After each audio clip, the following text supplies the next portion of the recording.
მორგი ქალების ნარატივი და გულთბილი სალამი უკვე სტუდიიდან შეგახსენებთ 16 მაისია სამშაბათი დღე და გადაცემის ფარგლებში მზადვართ მხოლოდ მნიშვნელოვანზე გავამახვილოთ ყურადღება. უძრავი ქონება, ფინანსური კონსულტაციები და ყველა მიმდინარე მოვლენა, რომელიც პირადი წარმატებისთვის უნდა მოვირგოთ. მე გვანცავარ ვაღიძე, ეს გადაცემა ქალების ნარატივია, ანონს გადავხედოთ და გადაცემის სტარტი გამოვაცხადოთ.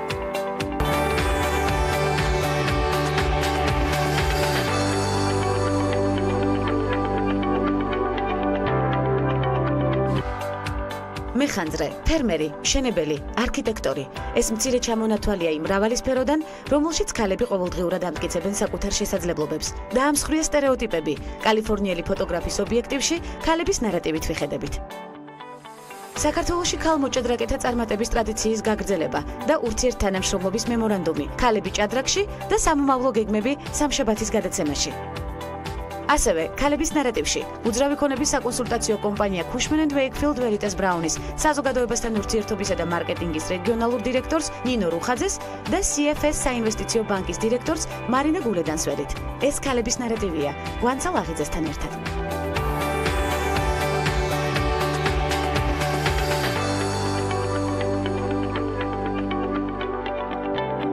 ეს ქალის საქმეა, დაამსხვრია სტერეოტიპები, კალიფორნიელმა ფოტოგრაფმა თავისი ნამუშევრებით შეძლო წარმოეჩინა, რომ არ არსებობს გენდერული პრინციპით გადანაწილებული პროფესიები. ქრისმა შექმნა არაჩვეულებრივი ფოტოები რეალური ისტორიებითა და მისაბაძი ადამიანებით. მეხანძრე, ფერმერი, მშენებელი, არქიტექტორი, ეს მცირე ჩამონათვალია ბევრი სფეროდან, რომელშიც ქალები ყოველდღიურად ამტკიცებენ საკუთარ შესაძლებლობებს.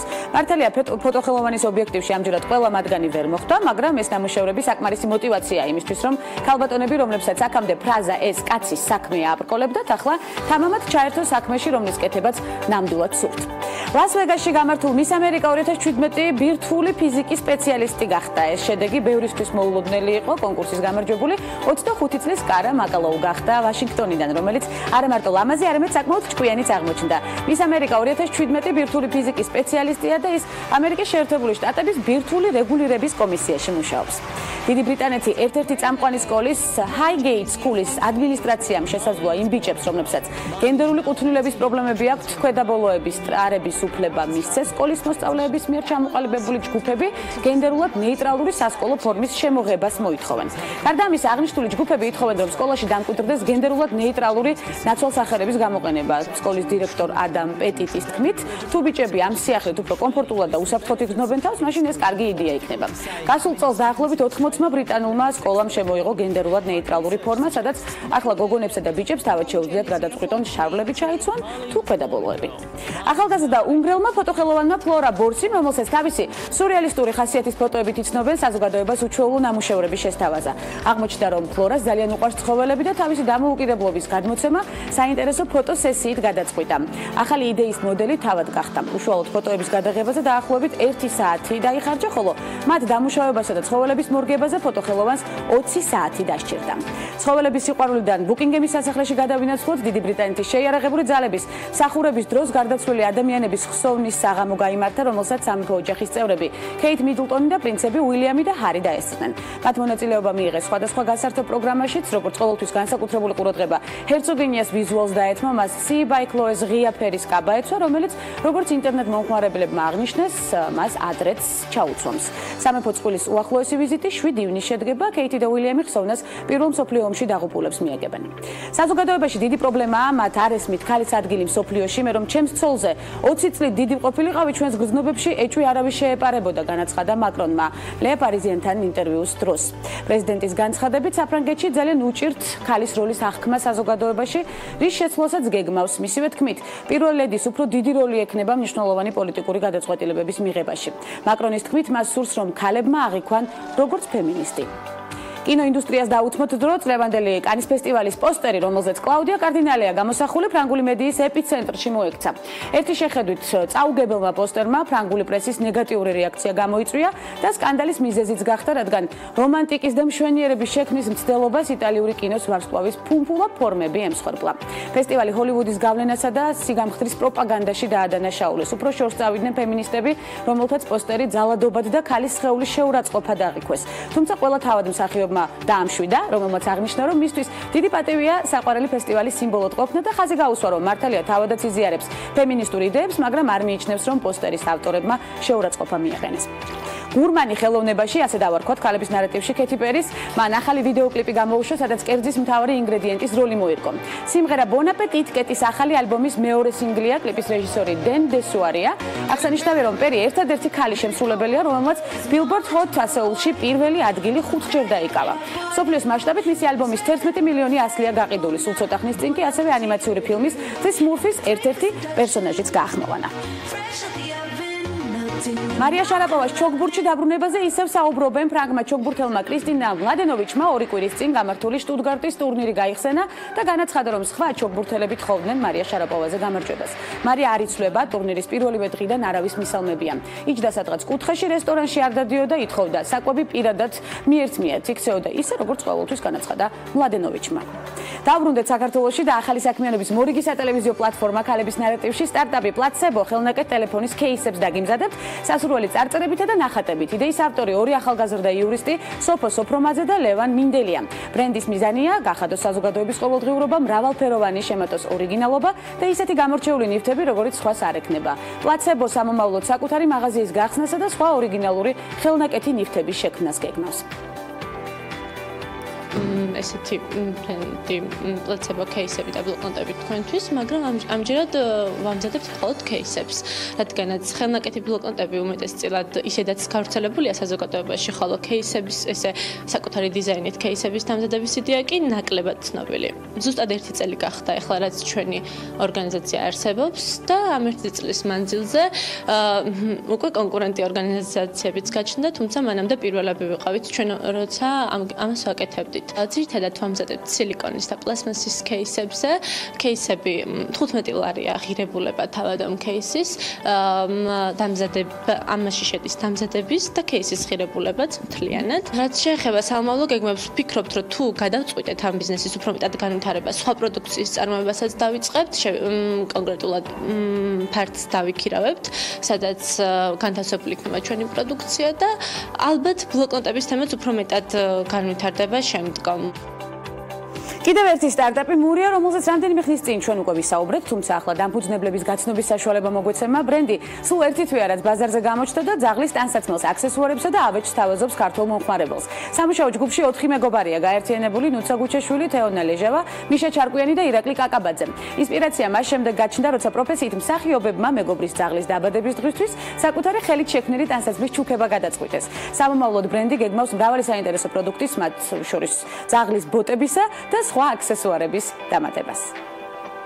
მურია ჩემი აზრით ყველაზე მეტად უსვამს ხას იმას, რომ ქართული ბრენდია.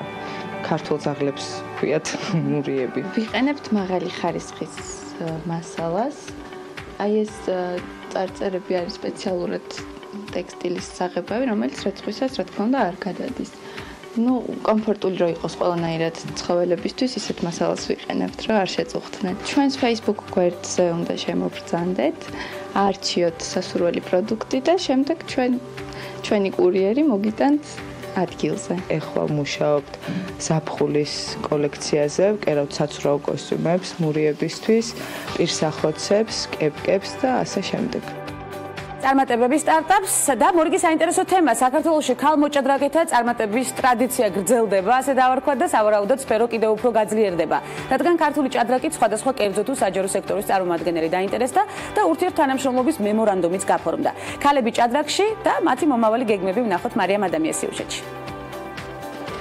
ქართულ ქალმოჭადრაკეთა წარმატების ტრადიცია ნონა გაფრინდაშვილით დაიწყო და საბედნიეროდ ტალღა არც ახლა წყდება. პირიქით ვითარდება და ჭადრაკს ინოვაციაც ემატება. დღეს უკვე ევროპის ჩემპიონი ნანა ძაგნიძე ადამიანების მაგივრად ჭადრაკს კომპიუტერის წინააღმდეგ თამაშობს. პროექტის სახელწოდებით ითამაშა ჭადრაკი საქართველოს ჭადრაკის ფედერაციის მიერ არის ინიცირებული. ხოლო ღონისძიებაზე მოსულ სტუმრებს შესაძლებლობა ჰქონდათ ითამაშათ ჭადრაკი საქართველოს ქალმოჭადრაკეთა ეროვნული ნაკრების წევრებთან, ან უბრალოდ თვალი ედევნებინათ ევროპის ჩემპიონის თამაშისათვის. იმის გათვალისწინებით, რომ კერძო სექტორი დაინტერესდა ქართულ ჭადრაკთან თანამშრომლობით და არის ძალიან მნიშვნელოვანი, რომ ისინი დაამზადებენ, ბიზნეს და ტექნოლოგიის უნივერსიტეტი დაამზადებს უძლიერეს კომპიუტერს ჭადრაკის ფედერაციისათვის, რომელზეც საქართველოს ნაკრებებს, მამაკაცსა და ქალმოჭადრაკეებს შეიძლებათ მომზადება. ზუსტად ერთ თვეში ქალმოჭადრაკეთა მსოფლიო ჩემპიონატი იწყება, რისთვისაც მათ განსაკუთრებული მომზადება და საჭირო ტექნოლოგიებით უზრუნველყოფა ესაჭიროებათ. სწორედ ამიტომ ბიზნესისა და ტექნოლოგიების უნივერსიტეტმა და საქართველოს ჭადრაკის ფედერაციამ ურთიერთთანამშრომლობის მემორანდუმი გააფორმა, რაც ხელს შეუწყობს ჭადრაკის პოპულარიზაციას და დაეხმარება პროფესიონალ მოჭადრაკეებს განვითარებაში და წარმატების მიღწევაში. გარდა ამისა, საქართველოს ჭადრაკის ფედერაციის პარტნიორი კომპანია HP-ც გახდა, რაც ცხადია ასევე მნიშვნელოვანი და კიდევ ერთი წინ გადადგმული ნაბიჯია აღნიშნული სფეროსთვის. დახმარება იგულისხმება პირველ რიგში ესაა ერთი ტექნიკური ნაწილი, ანუ თანამედროვე მიღწევები იმ ტექნიკების, კომპიუტერების, რომელიც აუცილებელია ქართული ჭადრაკის განვითარებისთვის და ეს არის მეორე პროგრამული უზრუნველყოფაც, რომელიც ფაქტიურად ხდება როგორც დამხმარე ქართველი მოჭადრაკის, რომელსაც შეუძლია როგორც ეს ტექნოლოგია გამოიყენოს მისი მომავალი გასაუმჯობესებელი მიღწევებისთვის. ტექნიკური დახმარება კი გულისხმობს, რომ ქართულ მოჭადრაკეებს ექნებათ შესაძლებლობა, რომ ყველა თანამედროვე ინოვაციური და ტექნოლოგიური სიახლეები პრაქტიკაში გამოიყენონ, საკუთარი ცოდნა გაიტანონ ქვეყნის ფარგლებს გარეთ და ასახელონ როგორც საკუთარი თავი, ასევე საკუთარი სამშობლოც. კიდევ ერთხელ ვუსურვოთ წარმატება ქალმოჭადრაკეებს და ტრადიციული რუბრიკის შემდეგ დღევანდელი ნარატივით სტუმრებთან ერთად მოგესალმებით და გველოდეთ.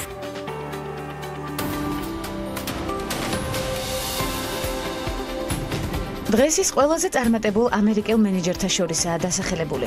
ის მიიჩნევა წარმატებული ქალის სიმბოლოდ თავის ქვეყანაში, რადგან შეძლო ბალანსის დაცვა პირად და საზოგადოებრივ საქმიანობას შორის. ერთის მხრივ ის არის მყარი ოჯახის დიასახლისი, მეორეს მხრივ კი წარმატებული მენეჯერი, რომლის ხელშიც არაერთმა მსხვილმა კორპორაციამ ფინანსურ აღმავლობას მიაღწია. მარგარეტ უიტმენი 1956 წლის 4 აგვისტოს ნიუ-იორკში დაიბადა. პირველი სამსახური Procter & Gamble იყო. მას შემდეგ რაც ჰარვარდი დაამთავრა. იყო სხვადასხვა კომპანიებიც, სადაც მარგარეტის შესაძლებლობები კიდევ უფრო მეტად გამოვლინდა.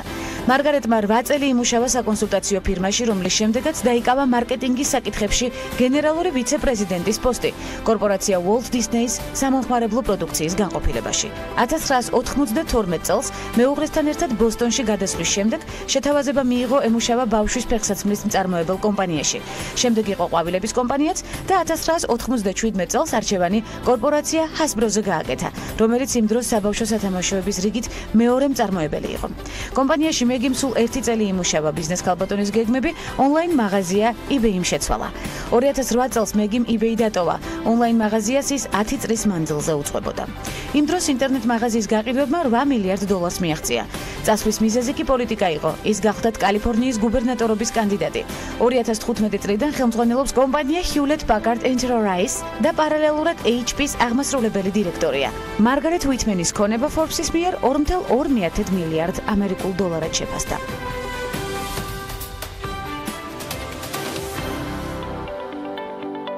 17 წლის ასაკში დაწყებული მუშაობა სტრატეგიისა და საერთაშორისო ურთიერთობების კვლევის ფონდში საქართველოს პრეზიდენტის ადმინისტრაციაში მიღებული სამუშაო გამოცდილება, ეკონომიკის და ბიზნესის მიმართულებით არჩეული განათლება და აქტიური ცხოვრების წესი, რომელიც სხვადასხვა გამოწვევითა და წინგადადგმული ნაბიჯითაა სავსე.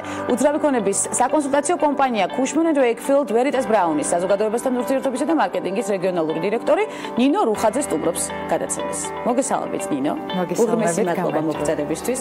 რამდენად სწორად წარვადგინეთ თქვენი გადაცემა. სამწუხაროდ Cushman & Wakefield Georgia, ეს არის Cushman & Wakefield Georgia, მაგრამ ჩვენ თავიდანვე ვხედავთ თქვენს პერსპექტივებს როგორც ჩანს. და საერთაშორისო ბაზარზე გასვლის სხვადასხვა ტენდენციას. კი ბატონო, უძრავი ქონების საკონსულტაციო კომპანია ამაში მეთანხმებით, Cushman & Wakefield-ის წარმომადგენელი ხართ, Georgia აუცილებლად ცხადია საქართველოში ვარ და გვეამაყება რომ ასეთი არაჩვეულებრივი ქალბატონი სტუმრობს გადაცემას. ძალიან მადლობა მოწვევისთვის. რამდენი ხანია რაც კომპანია არსებობს საქართველოში და რამდენი ბევრი საინტერესო კვლევა გამოიკვეთა ამ ხის ზოგადად ეს არის საერთაშორისო კომპანია, როგორც თქვენ უკვე აღნიშნეთ და ძალიან მოხარულები ვართ და საამაყოდ ვაცხადებთ ხოლმე, რომ ზოგადად უკვე 100 წელი შეუსრულა ჩვენ კომპანიას საერთაშორისო ბაზარზე. თუმცა საქართველოში 2012 წლიდან არიან შემოსულები. 2012-დან მე მუშაობთ ნინო? არა, მე დავიწყე მუშაობა უკვე 2 წელი მისრულდება ამ კომპანიაში და ძალიან გახარებული ვარ, რომ ვარ ჩართული ამ საერთაშორისო მოძრაობებში, რაც შეეხება უძრავი ქონების მიმართულებას. თავი ტენდენციები, რაც ამ 2 წლის განმავლობაში გამოიკვეთა უძრავი ქონების კუთხით. იცით რა არის ზოგადად მზარდი ეკონომიკის პირობებში უძრავი ქონების სექტორი გაირკვა, რომ არის ყველაზე კარგად პროგრესირებადი ბიზნესი საქართველოში და Cushman & Wakefield Georgia და ანუ მე ძალიან ყვაყოფილები ვართ, რომ ანუ მე ფაქტიურად ვიტყოდი, რომ ეს არის კომპანია, რომელიც არის ერთ-ერთი მთავარი მამოძრავებელი ზამბარა უძრავი ქონების სექტორისა საქართველოში.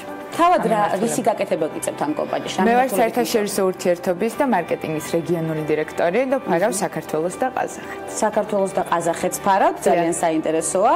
სად იზრდება მოთხოვნა საქართველოში და ფასების ტენდენცია? იცით რა არის, როგორც გითხარით, ყველა მიმართულებით არის გაზრდილი მოთხოვნა, ეს იქნება რიტეილი, ოფისის თუ რეზიდენციალის მიმართულებით. თანაბრად გაზრდილია. რა თქმა უნდა, თანაბრად გაზრდილია. წლიდან წლამდე ჩვენ ვხედავთ სერიოზულ ზრდას მოთხოვნისა და შესაბამისად მიწოდების. ფასების კუთხით? ფასების კუთხით დოლარის გამო, დოლარიზაციის გამო რაღაც მერყეობა რა თქმა უნდა შეინიშნებოდა, თუმცა დასტაბილურების შემდეგ რა თქმა უნდა ფასებიც დასტაბილურდება. ფასები სად უფრო მოთხოვნადია? გარეუბნებში, ცენტრალურ უბნებში? იცით რა არის ამას აქვს მნიშვნელობა, რას გულისხმობთ? გულისხმობთ საოფისე ფართებს, გულისხმობთ ბინებს, გულისხმობთ საოფისე ფართების ობიექტებს. უკაცრავად, ცენტრალიზებული ხდება ეს მიმართულება საქართველოში და უფრო ცენტრალურ უბნებში არის რა თქმა უნდა მოთხოვნა. ბინებს რაც შეეხება? ბინებს რაც შეეხება, გააჩნია აქ უკვე ასაკობრივი ზღვარი განისაზღვრება, ხო, არიან სტუდენტები, არიან თქვათ ახლად დაქორწინებულები თუ როგორ. კი ბატონო, სოციალური კვლევების ორგანიზაციის გელაპის ახალი კვლევის მიხედვით, ნინო, ქალ მენეჯერებს მამაკაცებთან შედარებით უპირატესობა აქვთ. სხვა შორის ძალიან ბევრი მიმართულებაში გამოიკვეთა ეს უპირატესობა. განსაკუთრებით თანამშრომლების მოტივაციის კუთხით. თქვენს მაგალითზე როგორ ხდება? როგორი ხელმძღვანელი ხართ? ძალიან საინტერესო კვლევა არის, სხვათა შორის მსმენია ამ კვლევის შესახებ და ძალიან ბევრჯერ ვისაუბრეთ მე და ჩემმა მეგობრებმა და კოლეგებმა ამასთან დაკავშირებით და მართალი რო გითხრათ, არ ვიცი, ნუ რა თქმა უნდა კვლევა მაჩვენა და ფაქტია რომ ეს ასეა, თუმცა ვერ ხვდები რატომ მოტივაციის კუთხით ხო. თქვენ ვერ ხედავთ განსაკუთრებულ უნარებს ქალ მენეჯერებში? არა, რა თქმა უნდა ვხედავ. რა მიმართულებით? ეს მაგალითია საინტერესო. იცით რა, ჩემთვის ყველაზე მნიშვნელოვანი მოტივატორი ჩემი პასუხისმგებლობა არის, თქვათ, ჩემი დამსაქმებლის მიმართ და ზოგადად საზოგადოების მიმართ. შესაბამისად, მგონია რომ ყველას ეს ამოძრავებს. აქედან გამომდინარე, საინტერესო იქნება მამაკაცების მოსმენა, ვფიქრობ, იქიდან გამომდინარე ეს ქალთა ნარატივია. კი ბატონო, შეიძლება ვიცი, აქ ვერ მოიწვიეთ, თუმცა სიუჟეტის გაკეთება ძალიან საინტერესო იქნება, რომ გავიგოთ სტუდენტები, მამაკაცები, ჩვენთვის ხდება მათი ნარატივი, ცხადია საინტერესო. თავარი კომპანიაში რაზეც წარმატება დგას გუნდურ პრინციპით მუშაობა, სწორედ აი ქალი მენეჯერის იმ ბენეფიტებზე ვისაუბროთ ახლა, რომელიც კვლევამ გამოკვეთა და არა მხოლოდ რამდენად ითვალისწინებს თანამშრომლების აზრს, რამდენად ერთობლივად ხდება გადაწყვეტილების მიღება. რა თქმა უნდა, გუნდური მუშაობა ვფიქრობ, რომ ყველაზე მნიშვნელოვანია ყველა გადაწყვეტილების მიღებაში და ყველა სტრუქტურაში. სწორედ ამაზე დგას წარმატება. არ აქვს ამას მნიშვნელობა იქნება ეს კერძო სექტორი თუ საჯარო სტრუქტურა, ვფიქრობ, რომ გუნდურობა ყველაზე მნიშვნელოვანია. რამდენ დაცულია გენდერული ბალანსი თქვენს კომპანიაში? სხვათა შორის ძირითადად ვართ ქალბატონები, წარმოდგენილები, გყავს რამ დაახლოებით 2 მამაკაცი და დანარჩენი ვართ ქალბატონები. მენეჯმენტში ჩვენი დირექტორი არის ქალბატონი ნინო ყიფიანი. კი ბატონო. CEO ესე ვთქვათ არის სტივ ბრაუნი, რომელიც არ არის ქართველი და ასევე გყავს პარტნერები, რომელიც არის ვთქვათ გიორგი ჭაფარიძე.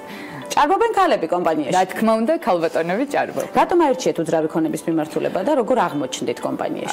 სხვათა შორის ეს ჩემთვის ძალიან მნიშვნელოვანი გადაწყვეტილება იყო. ეს არ არის ჩემთვის მხოლოდ უძრავი ქონება, ეს იყო ჩემი ვთქვათ მრავალწლიანი სახელმწიფო სტრუქტურების გამოცდილებიდან, ანუ მე მუშაობდი 11-12 წელი ვიმუშავე სახელმწიფო სტრუქტურებში, სხვადასხვა პოზიციაზე, ხო, ეს იქნებოდა საგარეო საქმეთა სამინისტრო, ეს იქნებოდა თავდაცვის სამინისტრო, პრეზიდენტის ადმინისტრაცია, ტურიზმის ადმინისტრაცია და ასე შემდეგ. ანუ ეს გადაწყვეტილება ჩემთვის მნიშვნელოვანი იყო, ვინაიდან მე სახელმწიფო სტრუქტურიდან წამოვედი კერძო სექტორში. ანუ ფაქტიურად დავასრულე ჩემ ცხოვრებაში ძალიან მნიშვნელოვანი ეტაპი.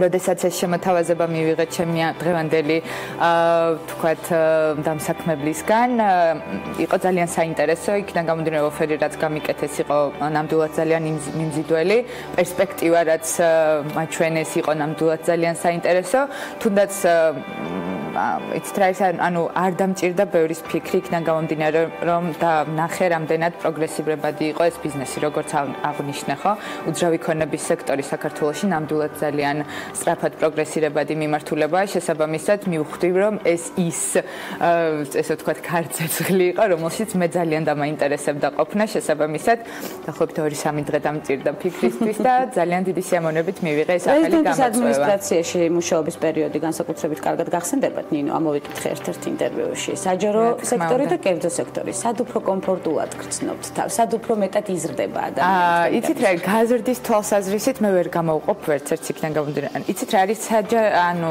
სახელმწიფო სტრუქტურა ბევრად უფრო გზღუდავს და რა თქმა უნდა არსებობს რაღაც ჩარჩოები რომელსაც ჩემ ფიზიკურად ვერ გადახვალ ხო ანუ კერძო სექტორში შენთან უფრო ბევრად თავისუფალი ხარ უფრო გახსნილი ხარ უფრო რა თქმა უნდა პროგრესირებადი ხარ უფრო საინტერესოა შენი ყოველდღიური ვთქვათ ცხოვრება იქიდან გამომდინარე ვთქვათ ეს რუტინა რომელიც საჯარო სექტორს ახლავს ეს ცოტა განსხვავებული არის ხო გეთანხმებით პირველ ნაბიჯებამდეც მივიდეთ ნინო 17 წლის ასაკში დაიწყეთ მუშაობა პირველ სამუშაო ლოკაცია სტრატეგიისა და საერთაშორისო ურთიერთობების კვლევის ფონდს უკავშირდება როგორც ამოვიკითხეთ უკვე რომელი იყო პირველი კვლევა და ნაბიჯი წარმატებისკენ რამდენად კარგად გახსენდება ეს პერიოდი ნამდვილად ძალიან კარგად მახსენდება ეს პერიოდი ეს ვიყავი 17 წლის როდესაც პირველად სტრატეგიის კვლევის ფონდში დავიწყე მუშაობა და ჩემი პირველი დასაქმებელი იყო ბატონი დევიდ სმიტი რომელიც უაღრესად მადლიერი ვარ და ალბათ ვიქნები მთელი ცხოვრება რომელმაც ნამდვილად პირველი ნაბიჯები გადამადგმევინა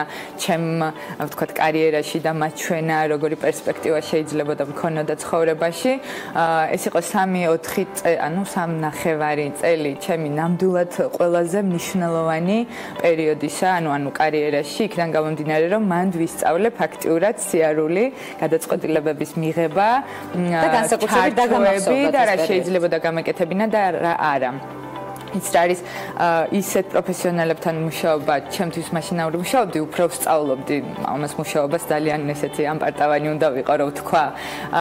როგორიც არის ბატონი ალექსანდრე რონდელი, თემური აკობაშვილი, არჩილ გეგეშიძე, ბატონი ლადო პაპავა. ესეთ ადამიანებთან ერთად ჩემი ყოფნა და მეთანხმებით, რომ მით უმეტეს 17 წლის ასაკში იყო ყველა უაღრესად დიდი ბედი. თავარი რა 17 წლის ასაკში ისწავლეთ და დღევანდელობამდე მოყვებათ და გაძლიერებთ კიდეც, რომ ასეთ ადამიანებთან მუშაობ და გამოცდილების მიღების ფონზე. ანუ მთავარი ღირებულება რაც თქვენ დაგრჩათ.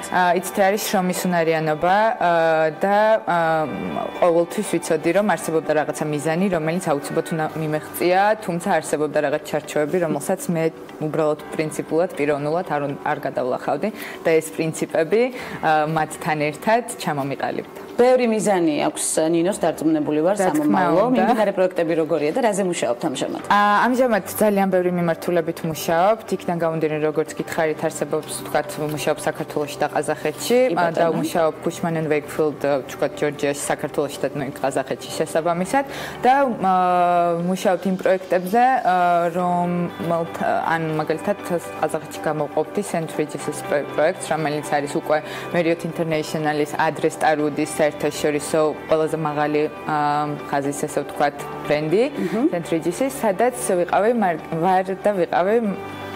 მარკეტინგის დირექტორი. ანუ რეზიდენციალის მიმართულებით გავაკეთეთ სტრატეგია და სამოქმედო გეგმა მარკეტინგული თუ როგორ უნდა გაყიდულიყო ყველაზე ძვირადღირებული ასე ვთქვათ რეზიდენტული საცხოვრებლები ყაზახეთში. რა საინტერესოა, რა საიდუმლოს ფლობთ მარკეტინგული სხვათა შორის ნამდვილად ძალიან დიდი გამოცდილება მივიღეთ იქიდან გამომდინარე რომ აქ არ ვიყავით ჩართულები მხოლოდ ქართველები და ყაზახები აქ იყო ჩართული ანუ Marriott International-ის საერთაშორისო ბრენდის სხვადასხვა ქვეყნის პროფესიონალები მათ შორის ვთქვათ როდესაც კონფერენს კოლები გქონდა თუ ვთქვათ შეხვედრაზე ვერ ვახერხებდით ჩაფრენას ძალიან მნიშვნელოვანი სტრატეგია დაიხაზა იქ. რა თქმა უნდა და ჩემთვის იყო წარმოუდგენლად ძალიან დიდი გამოცდილება და ძალიან საინტერესო სამუშაო პროცესი. დიდი გამოცდილების და საინტერესო სამუშაო პროცესის ფონზე რა არის ნინო სამომავლო გეგმა? სად ხედავ საკუთარ თავს რამდენიმე წელიწადში? ხო, ეს ის კითხვა, რომელსაც არ ვიცი, მართლა ხშირად ფიქრობ ხოლმე ამაზე. იქიდან გამომდინარე, მეუბნებიან რომ იქიდან გამომდინარე ჯერჯერობით ყველაზე ჩემი ხანგრძლივი პერიოდი სახელმწიფო სტრუქტურაში გავატარე, ისევ მეძახის და ვფიქრობ, რომ ადრე თუ გვიან ალბათ 10 წელიწადში, 15 წელიწადში შეიძლება აუცილებლად დაუბრუნდა. გენატრება. აუცილებლად. საჯარო სექტორი. გვიხარია თქვენი გაცნობა, შევხვდებით ერთმანეთს კვლავ, დარწმუნებული ვარ, ძალიან დიდი მადლობა საინტერესო დიალოგისთვის და ქალების ნარატივში მონაწილეობისთვის. ძალიან დიდი მადლობა თქვენმაც. ძალიან კომფორტულად. ესე იგი კიდევ გვეწვევით, ნინო რუხაძე სტუმრობდა გადაცემას ქალების ნარატივი. მადლობა მას მობრძანებისთვის. მცირე სარეკლამო ბლოკის შემდეგ მორიგ საინტერესო სტუმართან ერთად ბრუნდებით და გველოდით.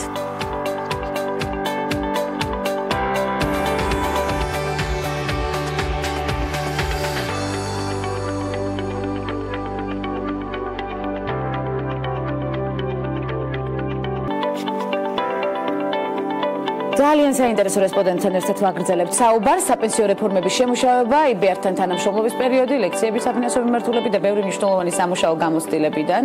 არტი ამავდროულად დღევანდელი რეგალია საინვესტიციო ბანკს უკავშირდება და სწორედ მიმდინარე პროექტებსა და განვლილი გამოცდილების კიდევ უფრო აქტიურ ფაზაში გადაყვანის ეტაპებზე ვისაუბრებთ წარმატებისთვის. მარინა გულედანი, CFS საინვესტიციო ბანკის დირექტორი ნარატივით გადაცემაში. მოგესალმებით, კალბატონო მარინა.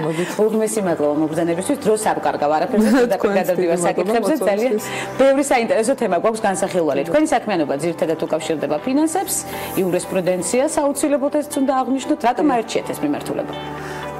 ზოგადად სხვათა შორის ან ჟურნალისტურ ფაკულტეტზე უნდა ჩამებარებინა, ან იურიდიულზე ტექნიკური ტვინიკი მქონდა და ამიტომ საბოლოო ჯამში ფინანსებში მოვყავით თავი, ანუ ციფრებიც მიყვარდა და სიტყვებით.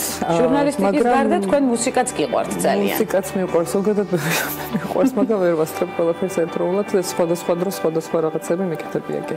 მუსიკას უთმობთ დროს ყოველ დღე და სპორტსაც. ყოველ დილით კი, ცურვასაც და ფორტეპიანოზე გაკვრასაც. ეს არის წარმატების საწინდარი, ის არის ჩვეულებრივი განწყობით გაგრძელება დღისა, რომელსაც უკვე მოაქვს წარმატებული ბენეფიტები. CFS ლეგალზე უნდა გკითხოთ, კომპანიის ძირითადი მიმართულებები რა არის? საერთოდ CFS Legal-ი არის იურიდიული ფირმა, რომლის კომანდიტი პარტნიორი არის თვითონ საინვესტიციო ბანკი, რომლის დირექტორი გავხავართ მე და ერთ-ერთი ძირითადი მიმართულება ყოველთვის იყო ფარვა კაპიტალის ბაზრის პროდუქტების. ანუ ყველა ის სამართლებრივი მხარდაჭერა, რომელიც ჭირდება ნებისმიერ საინვესტიციო პროდუქტს, ფასიან ქაღალდს, ეს ყველაფერი იყო პორტფოლში CFS Legal-ის და არის და ჩემი ძირითადი მიმართულება არის სამართალი და ფინანსები, ოღონდ საინვესტიციო საბანკო საქმიანობის ჭრილში. ძალიან ბევრი მიმართულების შეთავსებას ახერხებთ კალბატონო მარინა დღის განმავლობაში.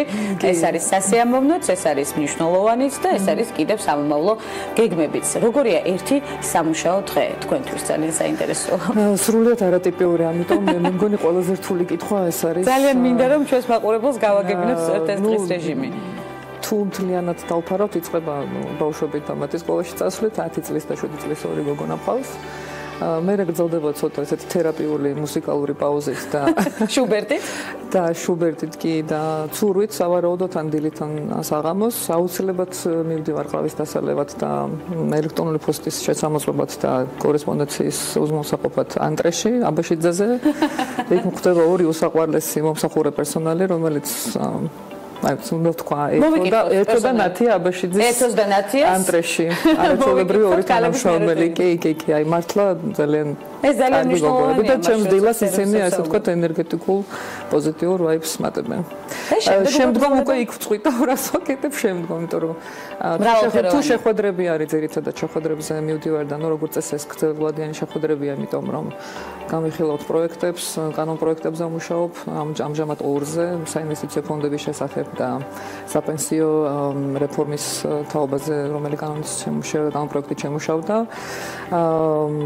აუცილებლად დანარჩენ დროს ვატარებ ან ოფისში, სადაც უკვე წერილობით თუ სხვა ტიპის სამუშაოს უთმობ დროს, მაგრამ ძალიან დიდი დოზით ასევე მოძრაობ, იმიტომ რომ უამრავი სხვა სოციალური პასუხისმგებლობაც მაქვს. სამართლის მიმართულებით გაქვთ საკმაოდ დიდი გამოცდილება, კალბატონო მარინა, იურიდიულ კომპანიებში მუშაობდით, უცხოური კომპანიები ან ქართული კომპანიები რა საკითხებზე მოგმართავდნენ ძირითადად?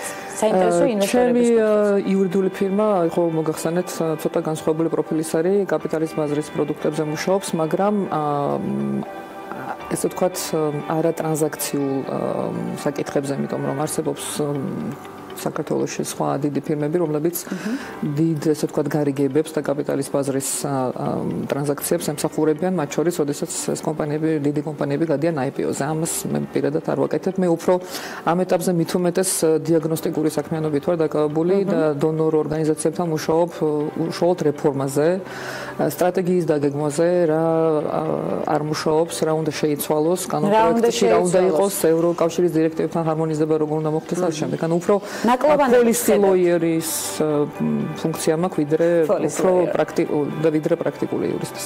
თუმცა ნაკლოვანებები კარგად არის გამოკვეთილი თქვენი განმოსახედიდან. რა ძირითადად ნაკლოვანებებს ხედავთ? ნუ პირველი რა თქმა უნდა გამომდებლობა, მაგრამ სიმართლე გითხრათ, თვითონ ბაზარიც არ არის ისეთი დიდი, რომ გადაფაროს ეს ზოგიერთი ნაკლოვანება. ანუ ჩვენი ტიპის პატარა ბაზარზე ბევრად უფრო რთული არის, რომ ააწყო, ესე ვთქვათ, ხელი შეუწყო ამ ბაზრის განვითარებას. მე ვიტყოდი, რომ კანონმდებლობა პრინციპში მნიშვნელოვან როლს თამაშობს, იმიტომ რომ ხელშეწყობის გარეშე და გარკვეული სასათბურე პირობების შექმნის გარეშე ცოტათი ეს სეგმენტი, სექტორი და ფინანსური სექტორის ეს კანალი ვერ განვითარდება. და აი ამისკენ არის მიმართული ხა ძალიან საპენსიო რეფორმა ახსენეთ ქალბატონო მარინა, უნდა გითხოთ სწორედ ამ მიმართულებით. არაერთი ქალბატონი გიყურებს და ცხადია ინტერესდება ამ ინფორმაციით, რა იცვლება მათთვის საპენსიო ასაკში და თქვენ რა დოზით ხართ ჩართული? მე ძალიან პირდაპირ ვარ ჩართული, ერთ-ერთი მნიშვნელოვანი დახმარება, რომელიც სახელმწიფოს მთავრობას გაუწია, არის აზიის განვითარების ბანკი და ამ ბანკს აქვს პროექტი, რომლის ფარგლებშიც ტექნიკური დახმარება და მხარდაჭერა მიმდინარეობს და მე ამ პროექტის ერთ-ერთი მონაწილე ვარ. გუნდი მუშაობს ამაზე, აქამდე მუშაობდი კანონპროექტზე და მომავალში უნდა ვიყო ჩართული თვითონ საპენსიო სააგენტო ქვია ფონდის აწყობის პროცესში, მაგრამ ეს არის ესე ვთქვათ მეორე სვეტის საპენსიო დაზღვევა, ანუ არსებობს სოციალური დაზღვევა, უნივერსალური, რომელიც ახლა გვაქვს. არსებობს კერძო დაზღვევა, რომელიც არ არის განვითარებული საკმარისად და პორტფელი თვითონ ამ სეგმენტის არ არის მან დიდი. ამიტომ შუალედური ნახევრად სავალდებულო საპენსიო სვეტი უნდა აეწყოს, რომლის ფარგლებშიც მოხდება დასაქმებული პირების ხელფასებიდან გარკვეული თანხების, საკმაოდ მინიმალური მე ვიტყოდი, თანხების მიმართვა ფონდში და ამის გარდა სახელმწიფო თვითონაც იგივე წილს შეუწყობს დასაქმებულს და თვითონაც იგივე მოცულობის შენატანს განახორციელებს ამ ფონდში. დამსაქმებელი ცვალდებული იქნება, რომ ეს გააკეთოს და ამიტომ მთლიანობაში ეს იქნება, ესე ვთქვათ, წახალისებული პორტფელი დანაგროვის, რომელიც უნდა განთავსდეს მერე კაპიტალის ბაზრებზე, საერთაშორისო და შიდა ბაზრებზე და როდესაც საპენსიო ასაკს მიაღწევს მონაწილე ამ სქემის, ის მიიღებს უკვე განაწილებით ბევრად უფრო წესით ამაზე ახლა საუბარი ცოტა ადრეა. გარკვეული გამოთვლები და ფორმულები არსებობს, რომლებიც ამაზე საუბრობენ, რა დოზით შეიძლება ჩვეულებრივი შემოსავალი ჩაანაცვლოს ამ პენსიამ მონაწილის. ანუ ეს არ არის ისე მეორებს სოციალური პენსიის დონე, ეს წესით უნდა იყოს საკმაოდ მაღალი დონე ჩანაცვლების, რომ ღირსეული სიბერე იქნეს უზრუნველყოფილი თითოეული მონაწილის. მოსახლეობას თუ ექნება ნდობა ფულის შეტანის მიმართულებით თქვენ განმოსახედით? წარსულიდან გამოცდილება გვაქვს. რა თქმა უნდა, ამაზე ყველა ფიქრობთ. ერთ-ერთი საშუალება ამისი არის ის, რომ ეს იქნება საჯარო სამართლის იურიდიული პირი. ის არ იქნება დაქვემდებარებული არც ერთ სამინისტროს, იქნება კანონის საფუძველზე შექმნილი და ეყოლება საერთაშორისო ექსპერტთა გუნდი, რომელიც ეს არის დაცულობის გარანტია? მე ჩემი აზრით კი, რა თქმა უნდა, ასევე უნდა იყოს ჩართული ცნობიერების ამაღლების საქმიანობაც უნდა დაიწყოს და განხორციელდეს, იმიტომ რომ თვითონ ეს რეფორმა აუცილებელია. ყველა განვითარებულ ქვეყანაში ეს სისტემები არსებობს, ჩვენთან ჯერჯერობით ერთი ორგანიზაციული წარმონაქმნი შეიქმნება, თორე სხვა ქვეყნებში არჩევანი აქვს ნებისმიერ მოქალაქეს, რომელ ფონდს მიმართოს. კანონი მას ავალებს, რომ ეს გააკეთოს, მაგრამ არჩევანი თვითონ აქვს. მათ შორის არჩევანი აქვს საინვესტიციო პოლიტიკის კუთხით, აპეტიტი როგორი აქვს, შეიძლება უფრო რისკიანი იყოს, უნდა უფრო მაღალი ამონაგების თქვა ინსტრუმენტებში ჩაიდოს ფული, მაგრამ ჩვენთან ეს ჯერ ვერ მოხდება, რა თქმა უნდა, იმიტომ რომ ზოგადად ჯერ თვითონ პროცესი არის დასაწყები და კულტურა არის შესაქმნელი. კანონპროექტი ახსენეთ, ქალბატონო მარინა, როდის იქნება მზად კანონპროექტი?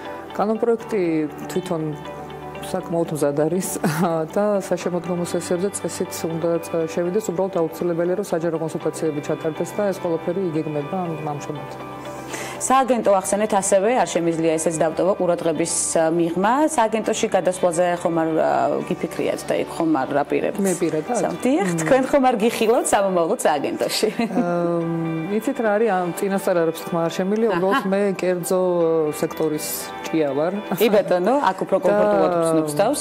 23 წელია კერძო სექტორში. 23 წელია უკვე. ძალიან დიდი დრო გასულა. და არასოდეს არ მიფიქრია საჯარო სექტორში გადასვლა. მიმაჩნია რომ ბევრად უფრო კარგად შემიძლია მომსახურო საქმეს და პროგრესს კერძო სექტორიდან. ხასიათიც არ მიწყობს თუმცა საჯარო სექტორში დარწმუნებული ვარ, ასეთივე წარმატებით იქნებით წარმოდგენილი. ლექციები უნდა ვახსენო ეს მარინას ცხოვრებაში. რამდენად საინტერესოა სტუდენტებთან ურთიერთობა თქვენ. ეს არის ჩემი ცხოვრების ერთ-ერთი ყველაზე ესეთი დესერტული სეგმენტი, იმიტომ რომ ძალიან მიყვარს სტუდენტებთან ურთიერთობა. მხოლოდ დადებითი პოზიტიური და სუფთა ემოცია მოდის მათგან. მე თვითონ მიყვარს ჩემი გამოცდილების გაზიარება, იმიტომ რომ ჩემი ლექციები არ არის თეორიული და ერთ-ერთი უპირატესობა, რაც ჩემს ლექციას შეიძლება კონდეს, უპირატესობა შეიძლება ხმამაღალი ნათქვამია განსხვავება. ეს არის პრაქტიკული გამოცდილების შეტანა ლექციებზე. ამიტომ მე ამას ვაკეთებ საკმაოდ იშვიათად არა. ერთ პროგრამაზე მეც არასოდეს არ ვაკეთებ და არის პერიოდები, როდესაც საერთოდ არ ვკითხ ყოველ ლექციას, მაგრამ ამასაც ვაკეთებ უკვე დაახლოებით 17 წელია. დროის გადანაწილებას როგორ ახერხებთ? ბატონო მარინა, ეს არის საინტერესო. ახერხებთ ცურვას, დილით რა ძალიან მნიშვნელოვანია ჯანსაღი ცხოვრების წესი ცხოვრება უკვე სამომავლო წარმოდგენას. ამის გარეშე სხვა რამებს ვერ გავაკეთებ. არ გამოდის. ახერხებთ დაკვრას და იმ სულიერი საზრდოს მიღებას დილიდანვე, შუბერტი ძალიან მნიშვნელოვანია, ასევე ოჯახი დიდი, ოჯახის პატარა წევრი ყავთ კიდევ, რომელიც ასევე მოითხოვს. ორი წევრი დიახ კი. პატარა წევრი ძაღლს გულისხმობ, რომელიც მოითხოვს შუბერტს ყოველდილით. ლუი ყველაზე ემოციური წევრია ჩემი ოჯახის, რომელიც ჩემ გარეშე ვერ ძლებს. და მუსიკის გარეშე დილით. მუსიკა უყვარს ძალიან, შუბერტი უყვარს ძალიან. და შემდეგ ამდენი სამუშაო გრაფიკის ასევე შეთავსება. როგორ ახერხებთ დროის მენეჯმენტს? ეს არის ასე. იცით რა არის, ყოველდღე სხვადასხვანაირია ჩემი ერთგვაროვანი პრინციპით და სტილით არ მიდის არც ერთი დღე. და რასაც ვადაუწევს იმას ვცდილობ რომ გავუმკლავდე. ცოტა მე თვითონ უკმაყოფილო ვარ ჩემი თავით დროის მენეჯმენტის თვალსაზრისით, რაღაცა ლიტერატურა წავიკითხე, ბაყაყი შეჯამე, თუ შეჯამე ბაყაყი წიგნი არსებობს ესეთი, რომელიც იძახის რომ დიდი რაღაცა უნდა დაიწყო ჯერ და დაამთავრო და მე გადახვიდე პატარ-პატარა რაღაცებზე. მეც მივიღე ეს ყოველ დღე არ გამომდის ამის გაკეთება, მაგრამ მუშაობ ჩემ თავზე ესე ვთქვათ. მაგრამ მარტო ვარ მე რეალურად სოლო პრაქტიკოსი ვარ, მე არა ვარ არც დაქირავებული და არც მე თვითონ არც დაქირავებული სტაფი მე არ მყავს. სოლო პრაქტიკოსის სამომავლო გეგმები გვაინტერესებს. საფინანსო ინსტიტუტი, სადაც მარინა გულედანი მუშაობდა. ეს კითხვა ძალიან მახარებს, იმიტომ რომ მე ძალიან მიყვარს ხელოვნება, რაღაც გარკვეული პატარა პორტფელი მაქვს. ფერწერული თუ ნამუშევრების თუ ხელოვნების ნამუშევრების, ერთად კლასიკოსები, ქართველი. და დიდი სურვილი მაქვს, რომ ჩამოვაყალიბო საინვესტიციო ფონდი, რომელიც განახორციელებს ხელოვნების ნიმუშებში ინვესტიციას, რაც წესით ხელშეუწყობს თვითონ იმ მხატვრების მოღვაწეობას და კარიერას, რომელთა ნამუშევრებით შეიძლება შეიძინოს ამ ფონდმა, რა თქმა უნდა, ეს ყველაფერი უნდა მოხდეს ანალიტიკის და შესაბამისი სფეროს ექსპერტების მონაწილეობით. ასევე მგონია, რომ ძალიან კარგი იქნება თუ ეს ნამუშევრები პერიოდულად იქნება გამოფენილი საჯაროდ და ესაც თვითონ ამ ნამუშევრების რენომეს აწევს და ფასს აწევს. თან მე მინდა რომ ეს გავაკეთო არა მარტო საქართველოსის, არამედ ცოტა რეგიონულ ჭულში, უკრაინაში გვაქვს რაღაც კონტაქტები, მე და ჩემს მეგობრებს, რომლებიც კოლეგები არიან ამ სფეროში. ადგილობრივი გალერეები, ასევე რომელსაც მე ვიცნობ. ამიტომ ჩემი dream, საოცნებო საფინანსო ინსტიტუტი არის ეს Arts Investment Fund, რომელსაც მე აუცილებლად გავაკეთებ. Arts Investment. და მე არც აღარ წავალ, არც არ გადავალ, მე ვიმუშავებ ხელოვნების დარგის წარმომადგენლებთან ვიმუშავებ. საჯარო სექტორიც არ განიხილება, როგორც უკვე აღნიშნეთ, ჯერჯერობით ყოველ შემთხვევაში. ამ ეტაპზე არ ვიცი. Arts Investment Fund-ს აუცილებლად დაუბრუნდებით, ჩვენ როგორც ვატყობ, აუცილებლად შევხვდებით ამ თემასთან დაკავშირებით. რამდენი წელიწადში არ ვიცი. ქალების ნარატივის სერიალში ჩვენ დავაჩქარებთ პროცესს, მოვიკითხავთ დრო და დრო ამ მიმართულებას. ძალიან დიდი მადლობა. იქნება ჩემზე დიახ, კარგი. ნახე იქნება, თუმცა სასიამოვნო და პრაქტიკული, რაც ძალიან მნიშვნელოვანია. გალდონო მარინა, უღრმესი მადლობა მობრძანებისთვის.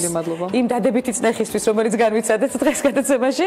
მარინა გულედანი სტუმრობდა გადაცემას მეტად საინტერესო დიალოგით და ძალიან საინტერესო ცხოვრებისეულ რეჟიმით, რომელიც სხვა შორის ძალიან ბევრ ამას გვასწავლის. ცურვა აუცილებელია დილით, თუ არა ცურვა, ყოველ შემთხვევაში ჩანსაღი ცხოვრების რომელიმე მიმართულება. ასეთი იყო სამშაბათის ქალების ნარატივი, მეტი мотивაციით და ენერგიით განვაგრძობ სამუშაო დღეს და ვხვდებით ერთმანეთს ხვალ ზუსტად 11-ზე TV Pirvelis ეთერში.